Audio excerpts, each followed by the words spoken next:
Hello guys, class 11th। देखिए, इस video पे इस टॉपिक पे आने से पहले आप लोग प्रीवियस जितनी भी वीडियोस हैं इस चैप्टर के, इस यूनिट के, वो आप लोग पहले करके आए, उनके नोट्स प्रिपेयर करें, उसके बाद इस टॉपिक पे आए। क्लियर है?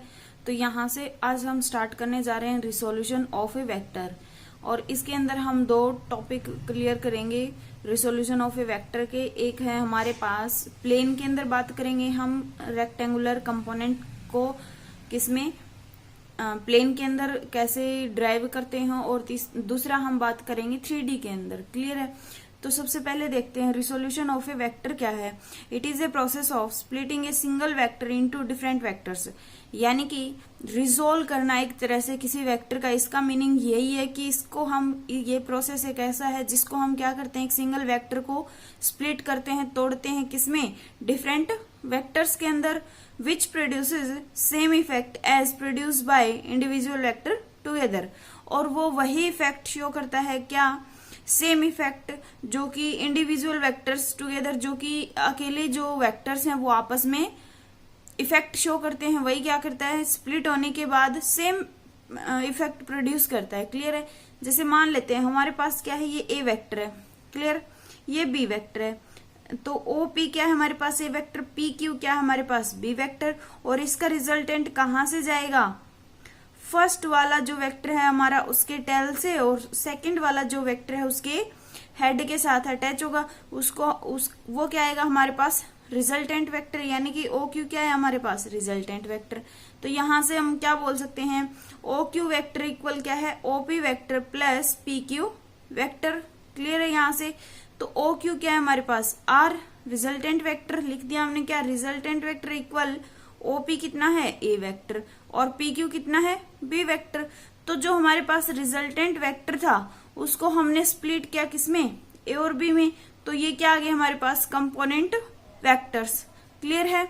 यही क्या है हमारे पास, रिजोल्व करना किसी भी वेक्टर को। क्लियर? इसी को हम बोलेंगे रिजोल्यूशन ऑफ ए वेक्टर। अब हमारे पास नेक्स्ट टॉपिक आता है क्या, rectangular components of a vector in plane, यानी कि प्लेन के अंदर हम रेक्टेंगुलर कंपोनेंट को कैसे रिजोल्व करेंगे वो देखिए। तो हम क्या मानते हैं, हमारे पास क्या है, एक प्लेन के अंदर वेक्टर है, ये मान लेते हैं हम यहां से, ये क्या हमारे पास वेक्टर है एक, जिसको हमने क्या नाम दे दिया, रिजल्टेंट वेक्टर है। क्लियर है? इसको अब हम क्या करते हैं, स्प्लिट करते हैं किसमें, अलग अलग वेक्टर्स के अंदर। क्लियर? तो यहां से ये मान लेते हैं हम, ये क्या है हमारा एक्स एक्सिस, और ये क्या है वाई एक्सिस। क्लियर है? तो अब यहां से देखिए ये क्या हो जाएगा हमारे पास, वाई एक्सिस के पैरेलल, और यहां से ये क्या है, एक्स एक्सिस के पैरेलल। तो हमने क्या मान लिया, ये परपेंडिकुलर ड्रॉ करते हैं एक्स एक्सिस पे, तो ये 90 का एंगल है हमारे पास, और ये कितना है, थीटा एंगल है। क्लियर? तो यहां से अगर ये रिजल्टेंट वेक्टर जाता है हमारे पास, इसको हमने ओ मान लिया, इसको हमने पी मान लिया, ये हमारे पास क्या है, एम है। क्लियर? अगर हमारे पास ये वाई एक्सिस है तो ये वाली लाइन क्या हो जाएगी, ए वाई नाम दे सकते हैं हम इसको। क्लियर? अगर ये एक्स एक्सिस है तो इसको क्या नाम दे सकते हैं, ए एक्स बोल सकते हैं, ओ एम को ए एक्स बोल सकते हैं, और हम पी एम को क्या बोल सकते हैं, ए वाई बोल सकते हैं। क्लियर है इतना यहां से? तो देखिए अब हम क्या करते हैं, इसके अंदर ट्रायंगल लॉ लगाएंगे। क्या लगाएंगे, ट्रायंगल लॉ। हमें पता है ट्रायंगल लॉ क्या होता है। क्लियर? तो क्या करेंगे, फ्रॉम डायग्राम यूजिंग क्या, ट्रायंगल लॉ। ट्रायंगल लॉ का यूज करके हम क्या बोल सकते हैं, यहाँ पे हम यहां से इतना बोल सकते हैं कि ओपी वेक्टर जो है वो किसके इक्वल आएगा, ओ एम प्लस पीएम के इक्वल। हम बोल सकते हैं कि नहीं बोल सकते, यहां से ट्रायंगल लॉ का यूज करते हैं तो हम क्या आता है, OP vector equal O M vector plus PM vector. इतना हम कहां से, ट्रायंगल लॉ से बोल सकते हैं। यहां पे हम वैल्यूज पुट कर देंगे, ओपी कितना है हमारे पास, आर वेक्टर, ओ एम कितना है हमारे पास, ए एक्स, प्लस पीएम कितना है हमारे पास, ए वाई वेक्टर। इतना क्लियर है यहां से कि हमने ट्रायंगल ओ लगाया, ओपी इक्वल कितना है, O M plus P M, सबकी वैल्यूज पुट कर दी हमने। तो हम क्या कह सकते हैं यहां से, इस रिजल्टेंट को हमने क्या मान लिया, ए मान लिया। क्लियर है, तभी तो हमारे पास एक्स एक्सिस के अलोंग ए एक्स में ए एक्स कंपोनेंट हुआ और वाई एक्सिस के अलोंग ए वाई कंपोनेंट हुआ। तो हम यहां से क्या लिख सकते हैं, ए वेक्टर इक्वल कितना आ गया, ए x vector plus A Y vector. अगर हम रिजल्टेंट के इक्वल ए को मानते हैं तभी तो हमारे पास क्या आया, ए एक्स और ए वाई। अब यहां से अगर हम इसका मैग्नीट्यूड निकालना चाहते हैं, जैसे रिजल्टेंट का निकाल रहे थे, आर का मैग्नीट्यूड इक्वल क्या था, अंडर द रूट, तो वैसे ही हम क्या करेंगे, ए का मैग्नीट्यूड निकाल लेंगे यहां से। तो क्या आ जाएगा, ए X square plus A Y square. ऐसे हम क्या कर सकते हैं, ए वेक्टर का मैग्नीट्यूड भी निकाल सकते हैं। इसको हमने इक्वेशन 1 नाम दे दिया और इसको हमने इक्वेशन 2 नाम दे दिया। क्लियर है यहां से। अब हम देखिए इस ए एक्स की और ए वाई की वैल्यू भी निकाल सकते हैं। क्लियर है, तो ए एक्स और ए वाई की वैल्यू कैसे निकालेंगे, यहां से देखिए क्या कह सकते हैं हम, फ्रॉम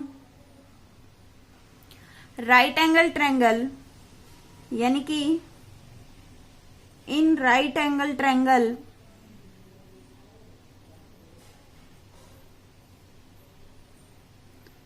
क्या है, राइट एंगल ट्रायंगल हमारे पास O M P, O M P. Clear है, ओ एम पी से हम क्या बोल सकते हैं, हमारे पास ये कितना है, बेस है, O M by O P कितना है, हाइपोटेन्यूज है। तो बेस बाय हाइपोटेन्यूज क्या होता है हमारे पास, कोस थीटा होता है। क्लियर है, यानी कि O M by O P equal cos theta. यहां से हम ओ एम इक्वल क्या बोल सकते हैं, ओ पी कोस थीटा बोल सकते हैं इतना। तो ओ एम की वैल्यू रखेंगे यहां पे कितनी है, ए एक्स है, इक्वल ओ पी की वैल्यू रखेंगे कितनी है, ए है, और कोस ऑफ थीटा। क्लियर, यहां से ए एक्स की वैल्यू क्या आ गई हमारे पास, ए कोस थीटा, यानी कि ए एक्स की जगह हम बोल सकते हैं ए कोस ऑफ थीटा। ऐसे ही सेम क्या करेंगे, ए वाई की वैल्यू निकाल लेंगे। ए वाई की वैल्यू निकालने के लिए कैसे क्या करेंगे, देखिए हम हमारे पास क्या है, पी एम है, परपेंडिकुलर है, ओपी हाइपोटेन्यूज है, तो परपेंडिकुलर बाय हाइपोटेन्यूज क्या होता है, साइन थीटा। तो हम यहां से बोल सकते हैं क्या, पीएम बाय, यहां से ही कर लेते हैं, पीएम बाय कितना है, पीएम बाय ओपी इक्वल क्या, साइन थीटा होता है हमारे पास, यानी कि परपेंडिकुलर बाय हाइपोटेन्यूज कितना, साइन थीटा। अब हमारे पास किसकी वैल्यू है, पीएम की वैल्यू है, कितनी है, पहले लिखेंगे पीएम इक्वल क्या हो जाएगा, ओपी साइन थीटा। क्लियर है, अब पीएम की वैल्यू पुट करेंगे, क्या है, ए वाई इक्वल ओपी कितना है, A sine of theta. A Y की वैल्यू निकल गई कितनी, यहां से ए वाई की वैल्यू आ गई हमारे पास A vector sine of theta. Clear है, तो प्लेन के अंदर हम ऐसे ही निकालते हैं वैल्यूज को, जैसे हमारे पास क्या है, ए एक्स और ए वाई आ गया हमारे पास। ए वेक्टर को हमने क्या किया, स्प्लिट कर लिया ए एक्स में और ए वाई कंपोनेंट के अंदर। यहां से हम मैग्नीट्यूड अगर निकालना चाहें ए वेक्टर का, तो रिजल्टेंट की तरह ही निकलता है, क्या, under the root A X square plus A Y square sorry. तो इसमें आगे देखते हैं हम ए एक्स की और ए वाई की वैल्यू कैसे निकालेंगे, राइट एंगल ट्रायंगल से। राइट एंगल ट्रायंगल कौन सा हमारे पास, ओ एम पी।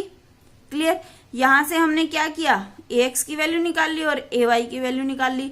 वो हमने यहाँ पे मतलब शो करवा दी कि x equal A cos theta होता है, ए वाई इक्वल ए साइन थीटा होता है। अब इसका मीनिंग क्या हुआ, ये चीज हमने ऐसा सब क्यों किया है, क्या मतलब हुआ, देखिए हमारे पास क्या है, ये कोई ए वेक्टर है, क्या, ये मान लेते हैं हमारे पास ए वेक्टर है। क्लियर है, यहां से कौन सा, ओपी ए वेक्टर है, तो इसके साथ जो थीटा यहां लगता है, किस एक्सिस के अलोंग लग रहा है, एक्स एक्सिस के अलोंग लग रहा है। क्लियर है, यानी कि हॉरिजॉन्टल के साथ हमारे पास क्या है, हॉरिजॉन्टल के अलोंग थीटा एंगल है, जहां से जो ये रिजल्टेंट जा रहा है वो दो कंपोनेंट में स्प्लिट तो करेगा, एक एक्स एक्सिस को और एक वाई एक्सिस को। तो जिस एक्सिस के साथ थीटा एंगल बनता है, जरूरी नहीं है कि एक्स एक्सिस के साथ ही बनेगा, जिस एंगल के साथ थीटा एंगल बनता है तो उसको हम बोलते हैं क्या, ए कॉस ऑफ थीटा। क्लियर है। और जो दूसरी एक्सिस बच गई यानी कि वाई एक्सिस है हमारे पास, उसके लोंग जो जाएगा थीटा वो क्या जाएगा, साइन थीटा, यानी कि ए साइन थीटा। क्लियर है। ये बात बहुत इंपॉर्टेंट है, आगे जाके हर जगह यूज होगी, इसको ध्यान में रखना है। क्या जरूरी नहीं है एक्स एक्सिस के लोंग थीटा बने, मान लो यहाँ पे थीटा बनता है वाई एक्सिस के लोंग, तो जिस भी एक्सिस के लोंग थीटा बनता है उस थीटा के साथ वाली एक्सिस को हम कोस थीटा मानते हैं। क्लियर है इतना। इस टॉपिक से सिर्फ यही कंक्लूजन निकल के आता है क्या, एक तो ये कि ए वेक्टर को हमने स्प्लिट किया तो वो दोनों ए x vector plus A Y vector हो जाता है, और मैग्नीट्यूड निकालते हैं तो उसका under root A X square plus A Y square होता है। क्लियर है इतना। ये वाला काम और ये जो चीजें हमने निकाली है इसका मीनिंग समझने के लिए निकाली है कि क्या मीनिंग है। तो जो वेक्टर हमारा प्लेन में है वो क्या करता है, दो वेक्टर्स के अंदर स्प्लिट कर देता है उनको। एक सिंगल वेक्टर डिफरेंट वेक्टर में क्या होता है, स्प्लिट होता है। क्लियर है। वही क्या था हमारे पास, रिजोल्यूशन था किसी भी वेक्टर का।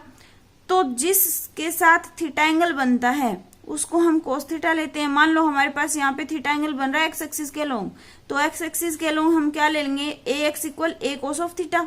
अगर वाई एक्सिस के लोंग बनता तो हम क्या लेते, ए वाई को ए साइन ए कोस थीटा लेते। क्लियर है। अब हमारे पास थीटा एक्स एक्सिस के लोंग बन रहा है तो एक्स एक्सिस के लोंग हमने कोस थीटा लिया, और दूसरी जो साइड बच गई जिसको हमने दो डिफरेंट पार्ट में स्प्लिट किया था, एक को हमने कोस थीटा नाम दे दिया जिसके साथ थीटा एंगल बन रहा है, जो दूसरी बची है उसको हमने क्या नाम दे दिया, ए साइन थीटा। क्लियर है इतना। यही टॉपिक था। इसके ऊपर एक छोटा सा न्यूमेरिकल देख लेते हैं।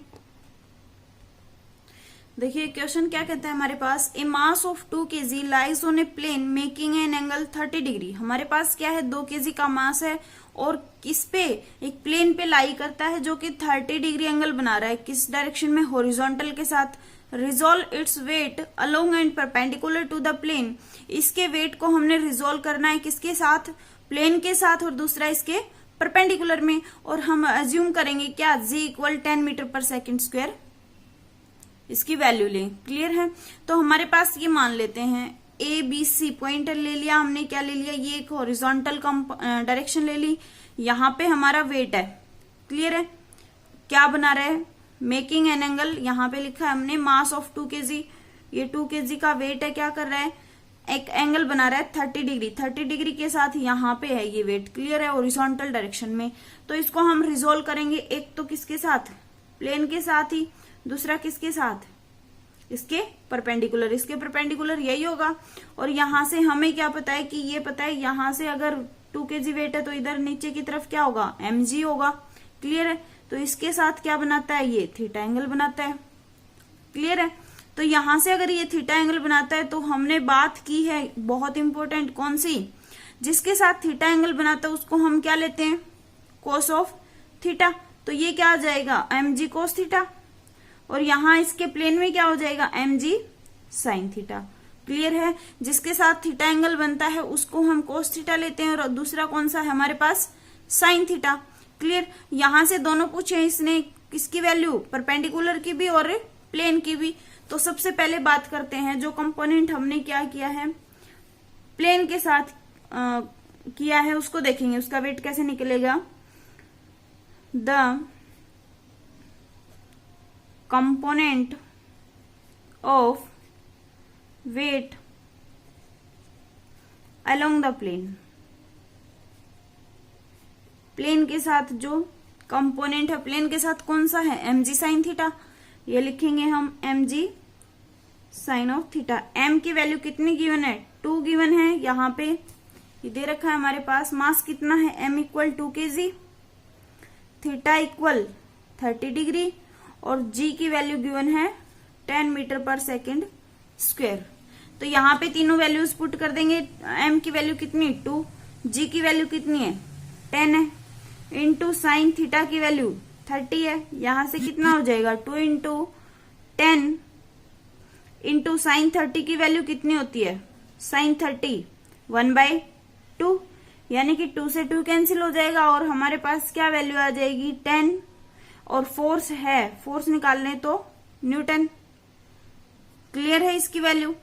उसके बाद देखिए क्या हो जाएगा नेक्स्ट, किसके अलोंग निकालेंगे हम, परपेंडिकुलर के अलोंग। तो वैल्यू क्या लिखेंगे, the component of weight perpendicular to plane. Perpendicular to plane कौन सी वैल्यू है हमारे पास, mg cos ऑफ थीटा है। तो इसको लिखेंगे क्या आएगा, mg cos थीटा। m की वैल्यू कितनी रखेंगे, 2 ही है हमारे पास, g की वैल्यू 10 है, cos एंगल कितना है 30 है। यहां से अगर वैल्यू निकलती है तो 2 इंटू 10 इंटू cos 30 की वैल्यू क्या हो जाएगी, जो साइन 60 की है तो कितनी है, √3/2, 2 से 2 कैंसिल, वैल्यू क्या आ गई 10 इंटू √3। इतना भी कर सकते हैं हम, लेकिन अगर आगे सोल्व करना चाहे तो 10 इंटू इसकी वैल्यू रख देंगे, किसकी, √3 की, कितनी होती है 1.7 कुछ। तो उसको जब हम सोल्व करते हैं तो क्या आ जाती है, यहाँ पे रखेंगे 10 इंटू √3 की वैल्यू रख देते हैं तो क्या होगी 1.73 ऐसे कुछ है। क्लियर। तो यहां से हमारा आंसर क्या निकल के आ जाएगा, 17.3 न्यूटन। क्लियर है। यानी कि अलोंग द प्लेन निकाली हुई वैल्यू हमारे पास 10 न्यूटन आई है, और किसके परपेंडिकुलर टू प्लेन निकाली तो 17.3 आई है। यही क्या था हमारे पास टॉपिक था। कंपोनेंट्स को हमने कैसे रिजोल्व किया एक्स एक्सिस में और वाई एक्सिस में, और जिसके साथ थीटा एंगल बनता है उसको कोस थीटा में लेते हैं, और दूसरा कौन सा बच जाता है हमारे पास, साइन थीटा। वैल्यूज गिवन थी हमारे पास, बहुत इजी न्यूमेरिकल था, उसकी वैल्यूज पुट कर दी और आंसर आ गया। क्लियर है। तो इनको अच्छे से, जितने भी टॉपिक कर चुके हैं कवर हम, उनको अच्छे से क्लियर करना है, और पूरी वीडियो को जब तक लास्ट तक नहीं देखेंगे तब तक कंसेप्ट क्लियर नहीं होगा। आज के लिए इतना ही, थैंक यू।